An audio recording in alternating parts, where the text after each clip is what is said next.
sumber daya manusianya banyak. Jadi kita bisa membuat Indonesia jadi lebih baik.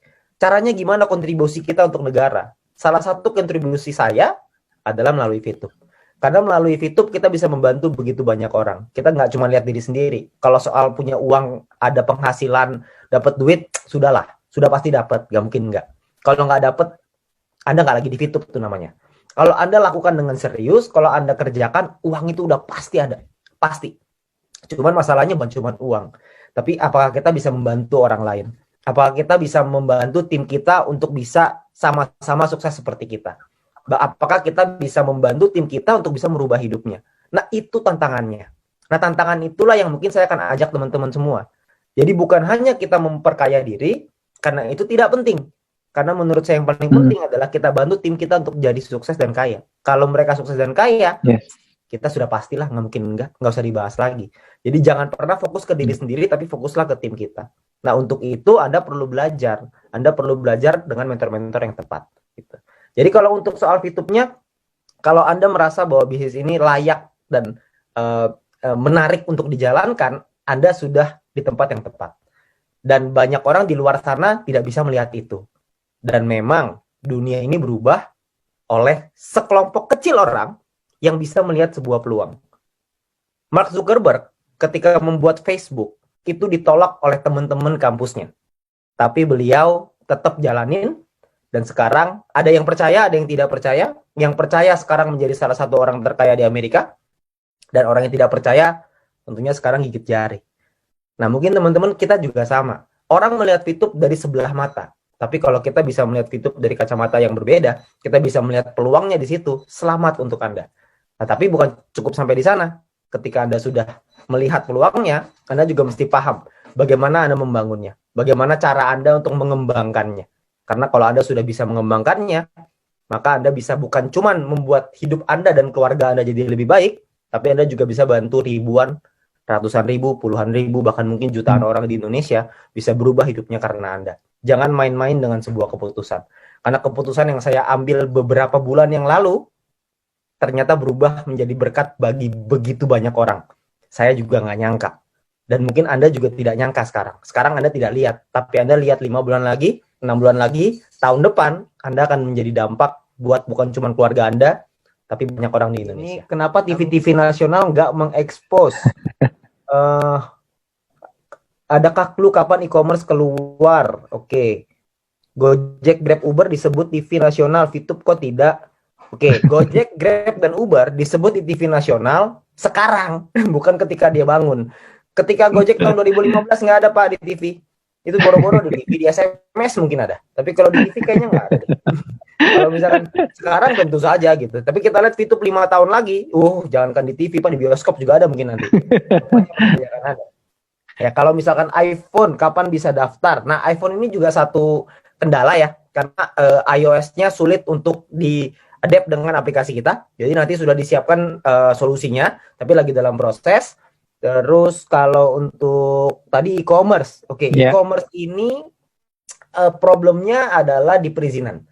Sekali lagi, ini model bisnis kita ini terlalu, kalau bahasa Yamaha selangkah ke depan, tapi ini kayaknya beberapa langkah ke depan gitu ya. Ini terlalu depan nih. Sampai sulit untuk kita jelasinnya aja, bikin mudengnya aja susah gitu. Jadi kita perlu waktu. Jadi mungkin prediksinya mungkin tahun depan kayaknya deh. Ya, karena kita butuh dari manajemen sih lebih tepatnya ya. Manajemen negosiasi dan penjelasannya itu butuh lebih lengkap. Mereka butuh yang lebih jelas. Karena birokrasi di Indonesia kita semua sama-sama paham ya. Semuanya butuh waktu. Jadi kita butuh waktu untuk menyesuaikan itu.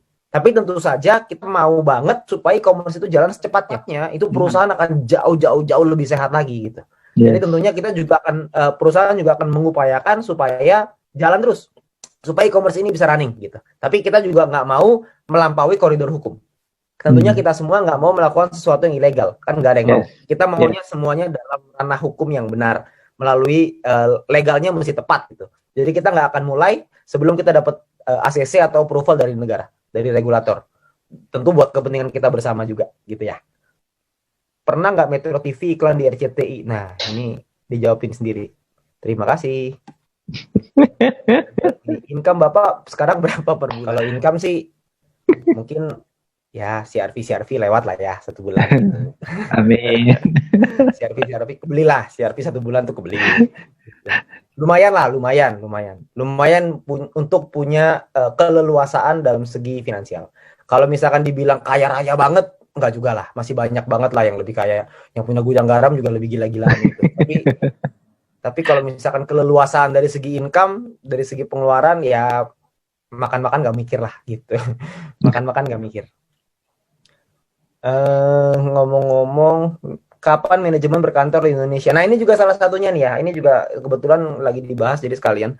Kantor di Indonesia juga sedang dipersiapkan karena kita juga sama-sama tahu bahwa bisnis di Indonesia, kantor harus di Indonesia. Jadi kantor itu juga lagi dipersiapkan karena kemarinan ini kita memang peledakannya terlalu cepat.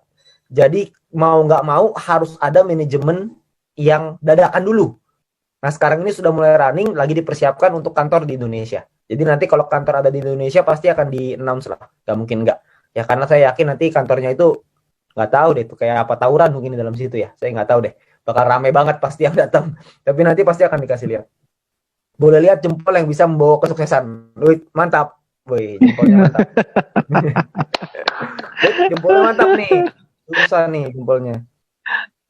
Kenapa untuk registrasi harus berusia 18 tahun? Karena kalau di bawah 18 tahun nanti kita ditangkap sama Depnaker. Karena tidak boleh mempekerjakan orang di bawah umur.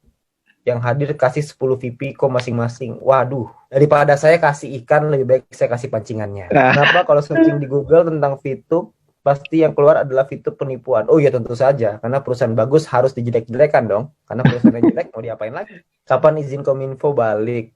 Kenapa kita harus pakai NIK? Oke, izin Kominfo ini masalah waktu ya. Jadi ini juga sama. Jadi kalau misalkan proses legalnya ini sudah mendekati fase akhir.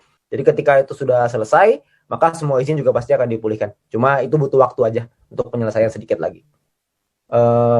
Jempolnya panjang banget ya, gak buntet. Makanya rezekinya panjang. Bisaan aja dulu waktu gua susah nggak begitu. Kenapa harus pakai nick? Karena kalau nggak pakai nick, nanti satu orang bisa bikin ID banyak banget dong. Karena kan harus diverifikasi apakah manusia atau robot, kan gitu.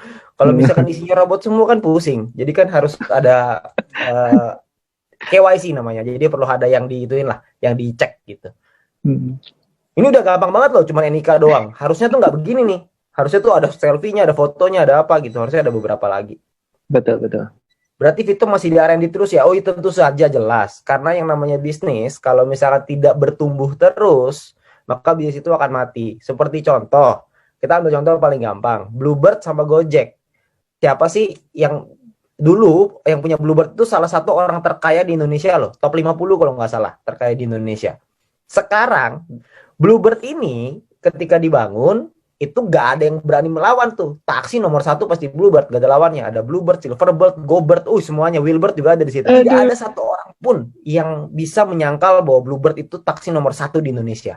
Nah, tapi ketika Gojek itu muncul, Gokar itu muncul, terjadi apa ya namanya ya? Terjadi ribut gitu antara Gokar, supir Gokar dengan taksi. Katanya ini nggak fair lah, apalah segala macam. Dari pihak Bluebird itu juga ngotot, tidak mau beradaptasi dengan perubahan, nggak mau ikutin dengan online. Yang terjadi adalah Gojeknya sekarang membeli sahamnya Bluebird.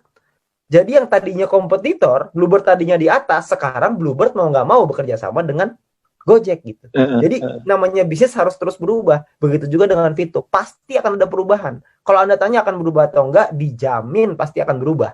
Karena kalau nggak berubah, kita akan punah. Yes. Jadi mau nggak mau harus seperti itu. Bapak sendiri menjalankan misi dengan modal 0,3 apa fast track? Ya tentu saja 0,3 Bapak. Zaman saya pertama kali bergabung, EC aja tidak dibuka. Tidak ada EC, mau beli sama Sopo. Tentu saja pakai gratis, mau pakai apa lagi? Dulu 0,3 tuh seru sekali loh. Betul, betul. Kita nunggu loh berbulan-bulan supaya dapat 0,3. Gila, launching tuh dengan semangat selesaiin, 0,3 pertama nih. Bangga dapat 0,3 itu bangga banget. Seneng banget kan pertama kali Pak Sandy. Bangga. Di tengah dengan kisruhnya ketika lagi di awal ya. Tapi 0,3 pertama itu seru banget. Ini terakhir ya. Kalau dapat calon VTuber yang kritis dan pernah telepon pihak OJK dan dapat info VTube termasuk entitas kali ini maksudnya ya. Entitas yang masih proses penarikan izin, itu kita gimana jawabnya Pak? Kalau saya nih, ini Anda perlu tanya lagi ya sama Pak Sandy ya. Kalau saya Kalau ketemu dengan orang yang sebegitu kritisnya, pengen tahu semuanya, pengen supaya telepon OJK lah, ntar dia telepon ke Kominfo lah, dia telepon ke presiden lah, semua mau ditelepon sama dia untuk memastikan supaya bisnis jalan. Gak taunya dia cuma mainnya misi gratis toh. Kalau saya boleh milih, kayak gitu biasa saya Nina boboin, biar bobo aja, jangan dibangunin, karena repot, karena lucu, orang itu mau ikut bisnis yang fresh, yang namanya bisnis fresh selalu ada tantangan di awal, selalu tidak mudah di awal. Kalau bisnis yang sudah established, bisnis yang sudah jadi, bisnis yang sudah kuat, legalitas gak ada lawannya, udah aman semuanya, ya Anda tunggu dulu 2 tahun lagi lah gitu. Mungkin beliau itu bergabungnya waktu yang tepat 3 tahun lagi dari sekarang. Jadi jangan Anda fokus sama orang yang seperti itu. Kalau saya lebih fokus sama orang yang melihat peluang daripada orang yang melihat masalah di balik peluang. Karena kalau ketemu orang yang nyarinya masalah, Anda kasih solusi, dia cari lagi masalahnya. Anda kasih solusi, dia cari lagi masalahnya. Anda nanya sama saya cara jawabnya gimana? Cara jawabnya adalah jangan dijawab. Kalau saya sih begitu. Makin dijawab, makin panjang. Jadi mendingan nggak usah. Kalau saya sih begitu ya, tapi Anda bisa tanya lagi dengan Pak Sandy. Mungkin Pak Sandy punya trik yang lebih mantep. Jadi thank you teman-teman semuanya. Saya udah kasih kesempatan untuk sharing di sini. Harapan saya adalah teman-teman semua di sini bisa mendapatkan manfaat seperti yang saya rasakan, seperti yang Pak Sandy rasakan, dan seperti leader-leader Anda rasakan. Tapi ingat, untuk Anda mencapai di posisi seperti Diamond, Platinum, itu tidak mudah. Butuh kerja keras, butuh perjuangan. Jadi siapkan hati Anda untuk kerja keras itu, siap-siap buat berjuang, dan saya yakin kalau misalkan kita bisa, Anda juga pasti bisa. Thank you. Oke, bagaimana?